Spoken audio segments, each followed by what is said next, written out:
মেয়েদের হাইমেন বা সতীচ্ছদ পর্দা নিয়ে একটা পোস্ট ফেসবুকে ছড়িয়ে পড়ছে, যেখানে বহুল প্রচলিত মেডিকেল টেক্সট বইয়ের রেফারেন্স দিয়ে বলা হচ্ছে যে 99% হাইমেন ছিঁড়ে যায় সহবাস করার কারণে, এবং পরামর্শ দেওয়া হচ্ছে যে বাসরাতে যদি দেখেন রক্তপাত হয়নি তবে বুঝে নেবেন সেই নারী পূর্বে সহবাস করেছে। এই ভিডিওতে মেয়েদের ভার্জিনিটি পরীক্ষা করার প্রচলিত পদ্ধতিগুলো নিয়ে আলোচনা করব, রেফারেন্স সহ বুঝিয়ে বলবো এগুলো কতটুকু নির্ভরযোগ্য।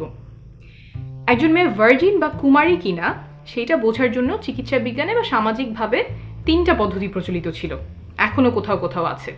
সেই 3টা পদ্ধতি প্রথমে ছোট করে বুঝিয়ে বলি। 1 নম্বর পদ্ধতি হলো 2 ফিঙ্গার টেস্টিং। নারীদের যোনিপথে 2 আঙ্গুল ঢোকানো হয় এবং আঙুল দিয়ে বোঝার চেষ্টা করা হয় যোনিপথ কতটুকু টাইট, কতটুকু চাপা বা প্রশস্ত, 2 আঙ্গুল সহজে ঢুকে যাচ্ছে নাকি 1 আঙ্গুল ঢুকছে ইত্যাদি। একজন নারী নিয়মিত সহবাস করেন কিনা তা এই পরীক্ষার মাধ্যমে ডাক্তাররা নির্ধারণ করার চেষ্টা করতেন।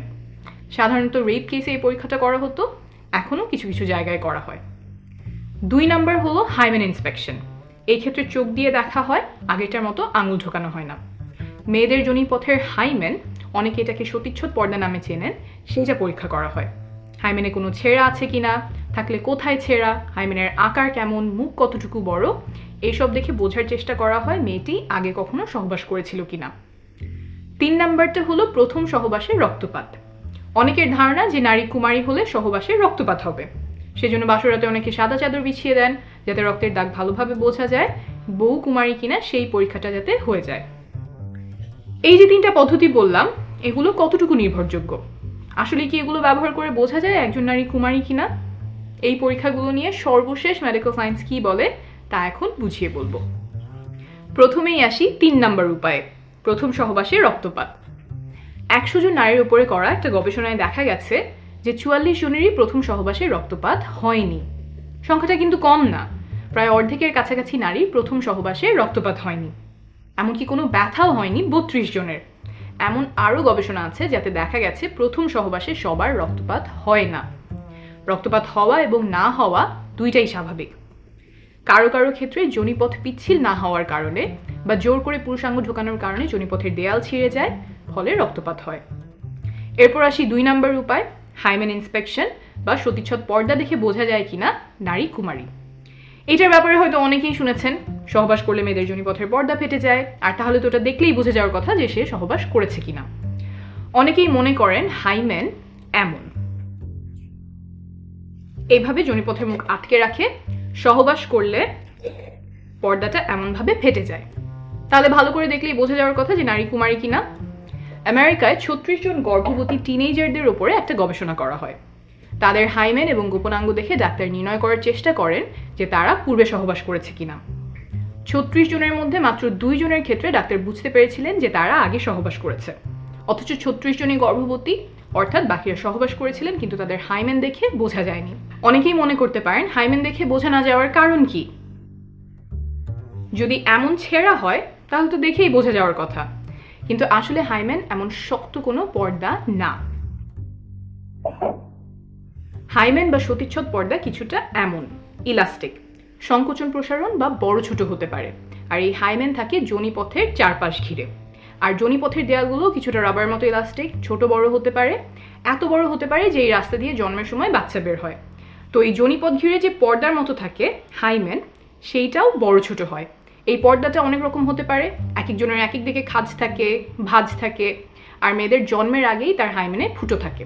বড় হলে সেই ফুটো দিয়ে মাসিকের সময় রক্ত বের হয়। এই ফুটোও অনেক ধরনের হতে পারে, বড় ছোট হতে পারে। ফুটোটা কত বড় হবে সেটা বয়স, ওজন, উচ্চতা সহ আরও অনেক কিছুর উপরেই নির্ভর করে। আবার সহবাস ছাড়াও অনেক কারণে হাইমেনে টান পড়তে পারে বা এক অংশ চিড়ে যেতে পারে, যেমন খেলাধুলা, আঘাত পাওয়া, তারপর মাসিকের সময় ট্যাম্পন ব্যবহার করা ইত্যাদি। এইসব কারণে হাইমেন দেখেই নিশ্চিতভাবে বলা সম্ভব না একজন নারী পূর্বে সহবাস করেছিলেন কিনা। এখানে বলে রাখা ভালো যে কারো কারো জন্মের সময় হাইমেনে ফুটো নাও থাকতে পারে। মেডিকেলের ভাষায় এটাকে আমরা বলি ইমপারফেক্ট হাইমেন, সেটা 1000-এ 1 বা তার চেয়েও কম হয়, তখন ছোট একটা সার্জারি করে হাইমেনে ফুটো করা হয়। এখন বলছি 1 নম্বর উপায় নিয়ে, 2 ফিঙ্গার টেস্ট। এই পরীক্ষাটা কোনো বৈজ্ঞানিক ভিত্তি ছাড়াই চিকিৎসা বিজ্ঞানে ঠাঁই পায়। উপমহাদেশের অনেকগুলো মেডিকেল টেক্সট বই এই পরীক্ষার কথা লেখা আছে, সেই সব পড়ে ডাক্তাররাও অনেকদিন এই পরীক্ষা করতেন। এই মন গড়া অবৈজ্ঞানিক পরীক্ষা বন্ধ করতে বিভিন্ন দেশে এটাকে ব্যান করা হয়। ভারতে এটা ব্যান করা হয়েছে 2013 সালে, বাংলাদেশে 2018 সালে এবং পাকিস্তানে 2021 সালে। তাহলে বোঝা গেল যে এই 3 উপায়, 2 ফিঙ্গার টেস্ট, সতীচ্ছদ পর্দা বা রক্তপাত, কোনোটা দিয়েই কুমারিত্ব বোঝা যায় না। তাহলে আসলে কি কোনো নির্ভরযোগ্য বৈজ্ঞানিক উপায় আছে যার মাধ্যমে বোঝা যায় নারী আগে সহবাস করেছে কিনা? না, নাই। তারপরেও দুর্ভাগ্যজনকভাবে কিছু মেডিকেলের বইতে এখনও এসব পদ্ধতি লেখা হয়, মেডিকেলের ছাত্রদেরকে শেখানো হয় রেপ কেসে নারীদের পরীক্ষার অংশ হিসেবে। যেমন প্রফেসর রেড্ডির লেখা ফরেন্সিক মেডিসিনের বই, যেখান থেকে উদ্ধৃতি দিয়ে ভাইরাল ফেসবুক পোস্টে কুমারিত্ব নিয়ে অবৈজ্ঞানিক দাবি করা হয়েছে। এখন আপনি বলতেই পারেন যে মেডিকেলের টেক্সট বুক আমি ভুল বললেই তো হলো না, যিনি লিখেছেন তিনি তো একজন বিশেষজ্ঞ, আমার রেফারেন্স কি? বিশ্ব স্বাস্থ্য সংস্থা বা WHO, United Nations human rights, UN Women, এই সংস্থাগুলোর বিশেষজ্ঞ প্যানেল বলছেন যে প্রফেসর রেড্ডির লেখা ফরেন্সিক মেডিসিনের বই সহ আরও কিছু বই ভার্জিনিটি টেস্টিং নিয়ে অনির্ভরযোগ্য এবং অবৈজ্ঞানিক উপায় শেখান। তারা আহ্বান জানিয়েছেন যেন এইসব বইতে চিকিৎসা বিজ্ঞানের সর্বশেষ তথ্যগুলো তুলে ধরা হয়। আমি রেফারেন্স নিচে দিয়ে দিব। ভিডিওটি যারা দেখছেন তাদের কাছে অনুরোধ, হাইমেন বা সতীচ্ছদ পর্দা, ভার্জিনিটি টেস্টিং ইত্যাদি বিষয়ে কেউ ভুল তথ্য ছড়ালে সেখানে প্রমাণ তুলে ধরে ভুল ধারণাগুলো দূর করার চেষ্টা করবেন। আপনার এই প্রচেষ্টায় হয়তো কারো জীবনে অনেক বড় উপকার হবে।